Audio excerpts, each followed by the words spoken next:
Good morning, student. I am your math teacher, Vinny Jaiswal. Your class standard 7 math. Your chapter name rational numbers, and chapter 3.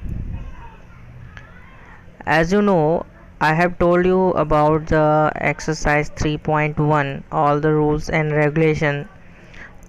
Now we have new exercise 3.2.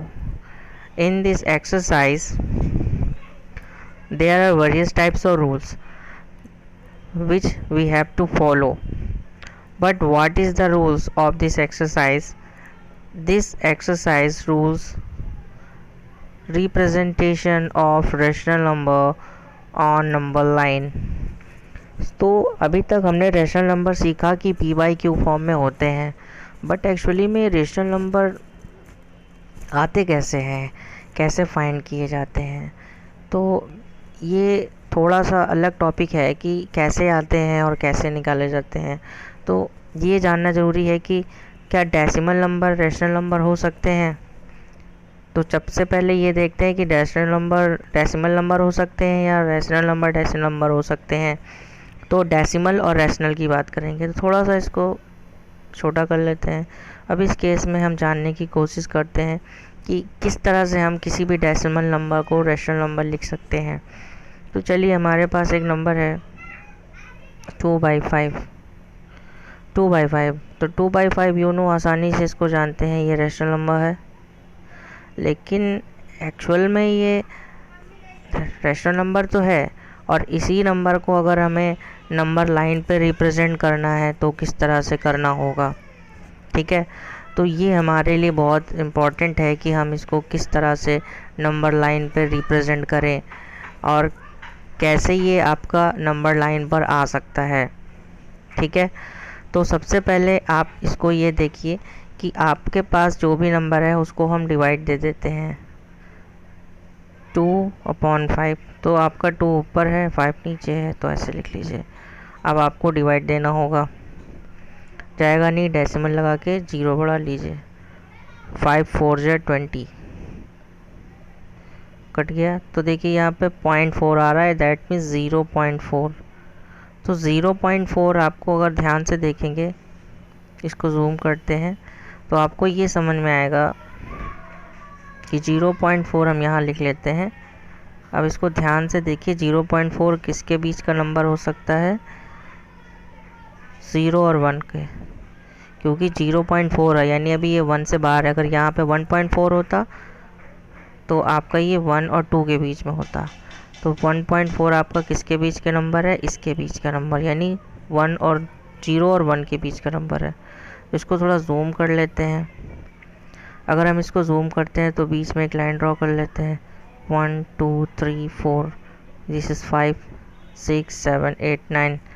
तो 0.4 actually में कहाँ पर आएगा, ध्यान से देखिए, अच्छे से समझ में आ जाएगा। 0.4 एक्चुअली में आपका, थोड़ा सा कलर चेंज करते हैं, 1 2 3 4।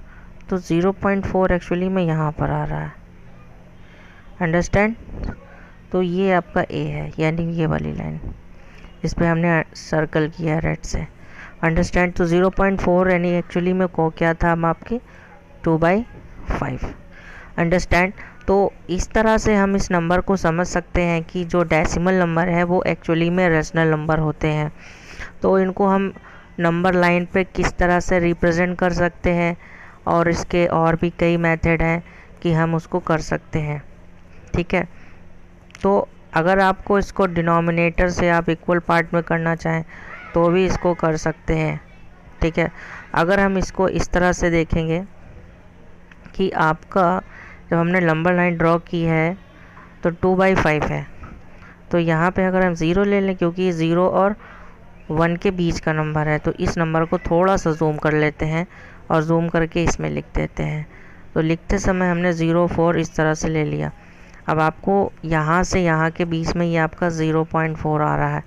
तो आपको इस केस में क्या करना है, ध्यान से देखिए, क्योंकि बीच में आ रहा है, तो सबसे पहले आपको ध्यान से देखना होगा कि कितनी बार ऊपर से लेकर नीचे तक आपको 1 लाना है।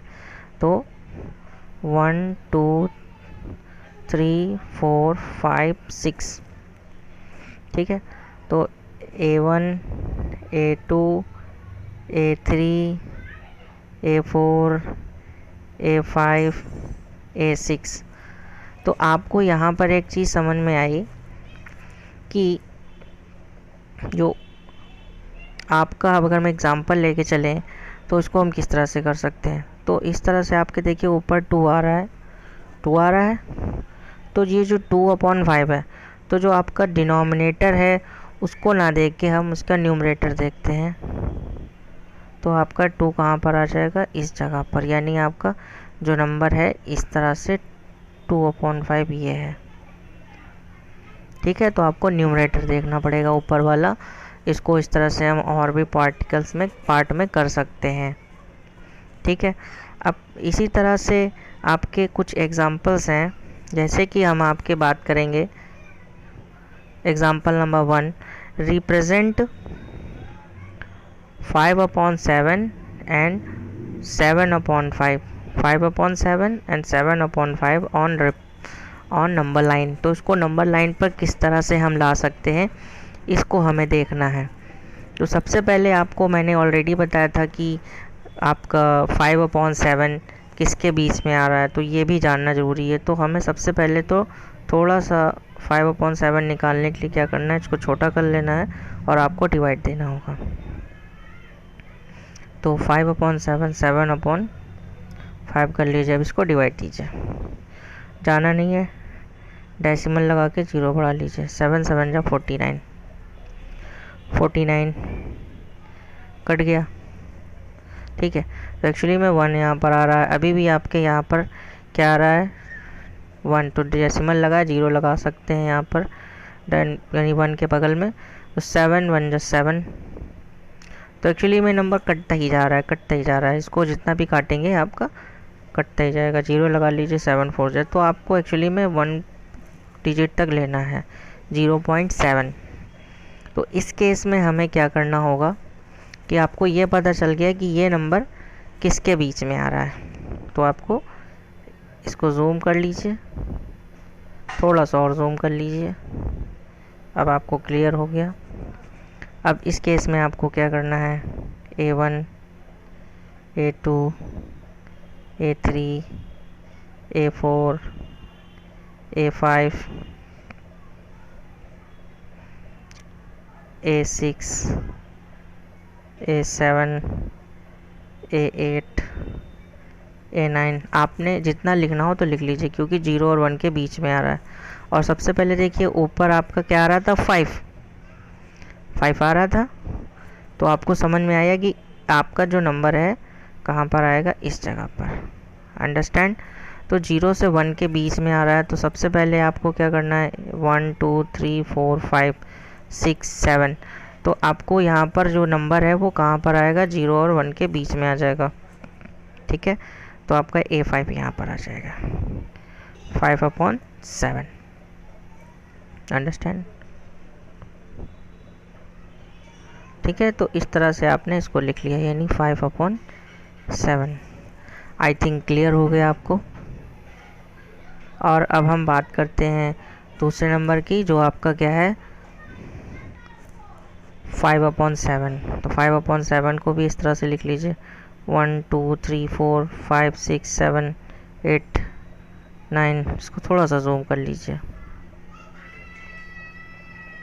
थोड़ा सा क्लियर लिख लेते हैं, समझ में आ जाएगा। 1 2 3 4 5 6 7 8 9 लिख लिया। अब एक्चुअली में ये नंबर किस तरह से निकाला जाए ये भी सीखना ज़रूरी है। तो आपका ये नंबर थोड़ा सा जूम की जगह इसको ऐसे कर लेते हैं। अब आपको क्या करना है, 7/5 है, डिवाइड दीजिए। तो आपका डिवाइड देने पर आ जाएगा, ध्यान से देखिए, 5 1 जा 5, तो आपका इस तरह से रिमाइंडर बच जाएगा।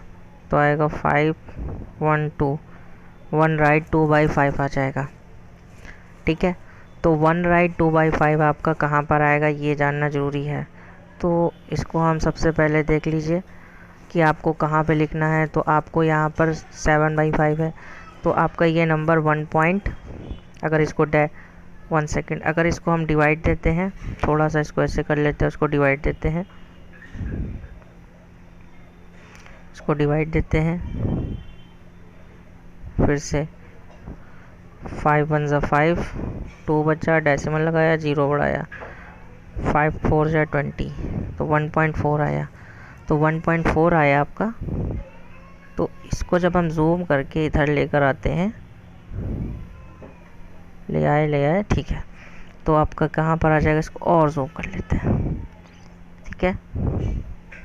अब इसको लिखते हैं A1 A2 A3 A4 A5, ठीक है। इस तरह से लिख दिया। तो लिखने के बाद आपको ये चीज़ समझ में आई कि आपका ये कहाँ पर आएगा, ठीक है। ये आपका कहाँ पर आ जाएगा, 1.4, यानी 1.1 2 3 4। तो आप यहाँ पे भी लिख सकते हैं, ठीक है। ऐसा कोई प्रॉब्लम नहीं कि आप बुक में लिख सकते हैं, तो इस तरह क्यों नहीं लिखा सर आपने 7/5, ठीक है। तो ये टॉपिक आपका क्लियर हो गया है, आपको समझ में आ गया होगा। ये थोड़ा टॉपिक बड़ा होता है तो इसको थोड़ा सा डीपली समझना पड़ता है। चलिए, अब इसी तरह से 3/-11 को भी रिप्रेजेंट करना है। तो 3/11 भी एक्चुअली बहुत ही बड़ा टॉपिक है। अब इसके बीच में नंबर बहुत सारे आ जाते हैं, तो 3/11 तो आपको ज़्यादा प्रॉब्लम वाली बात नहीं है, आपको सीधी सी बात है कि एक्चुअली में माइनस का नंबर है। तो माइनस के लिए आपको क्या करना पड़ेगा, इसको जूम करना पड़ेगा, थोड़ा सा इसको हटा दीजिए, इसको हटा दिया। अब इसमें देखिए माइनस का नंबर है 3/11। तो इस तरह से इस नंबर को हम कैसे लिख सकते हैं, तो आपको यहाँ पर उल्टा चलना होगा। जैसे कि आपका 11 दिया हुआ है ना, तो अभी तक हम न्यूमरेटर देख रहे थे, अभी भी हमने न्यूमरेटर ही देखना है, डिनोमिनेटर नहीं देखना है इस केस में। तो 3 ऊपर माइनस का है, तो इस केस में क्या करेंगे, 1 2 3 4 5 6 7 8 9 10 11, इस तरह से कर लिया। मेरे पास, मैं स्पेस ढंग से नहीं बना पाया, बट आप लिख सकते हैं B1 B2 B3 B4 B5 B6। तो आपको यहाँ पर देखिए कि B3 आ रहा है, देखिए नीचे, यहाँ देखिए 11 माइनस का है, माइनस का 3 है, तो आपको यहाँ पर देखिए B3 दिखाई दे रहा होगा, तो माइनस का 3/11 यहाँ पर आ जाएगा। आई थिंक आपको ये समझ में आ गया होगा कि आपका ये आपको टॉपिक क्लियर हो गया है student. Thank you so much. थोड़ा सा अब न्यू टॉपिक पे आते हैं हम। चलिए, ये टॉपिक थोड़ा सा है, हाउ फाइंड